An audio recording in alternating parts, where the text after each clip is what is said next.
The summer of '95, I had no money whatsoever. I was working, doing research in Silicon Valley on a completely different subject and trying to start this company at the same time. And when it came time to decide, do I want to do graduate studies or do I want to start this company, and I decided to start the company, I had no money. As a graduate student, I would have received a scholarship and a stipend and so forth. In starting the company, I had nothing. I had no income source. So we found that an office was actually cheaper than an apartment in Silicon Valley. So we got this dinky little office that had a leaky roof. It was just the nastiest place you can imagine. And you lived in it too? And I lived in it too and showered at the YMCA. This lasted for about 3 or 4 months. And the reason we chose this office, in addition to it being really cheap, was that there was an internet service provider on the floor below.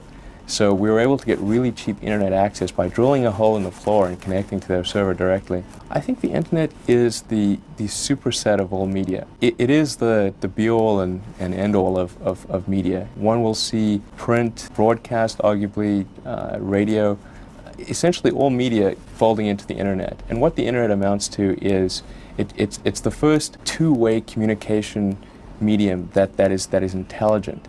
It allows consumers to choose what they want to see, when they want to see it, and whether that be radio, whether that be print, whether that be television, broadcast. I think it's going to revolutionize all traditional media. Elon worked on sustainable energy, sustainable transport, and space, all real-world solutions as opposed to the world of bits. Zuckerberg is the last of the giants and the first of the startups in the new millennium. But 21-year-old Mark Zuckerberg turned his little web experiment into a very big business.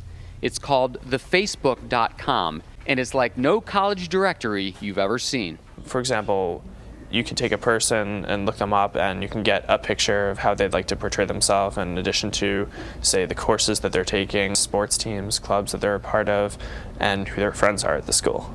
But I think that there's a lot of times where people will just go out, meet someone, say, okay, I don't know that much about this person, and they'll go back to their room and do what people call Facebook them, which is go on the Facebook and look them up just to kind of see the snapshot of what they have. The way that I can be unique is by kind of just being creative and kind of reveling in being young and just being a little crazy. So, for example, there's this feature called poking where you just go to someone's profile and you could poke the person. And like, what does that do? Nothing. It sends them a message. It's like, you've been poked. You know, like, who cares? You know, I mean, it's like, I thought about it when I was drunk or something, you know, and like people really like poking each other for some reason that, you know, I don't think anyone can really explain.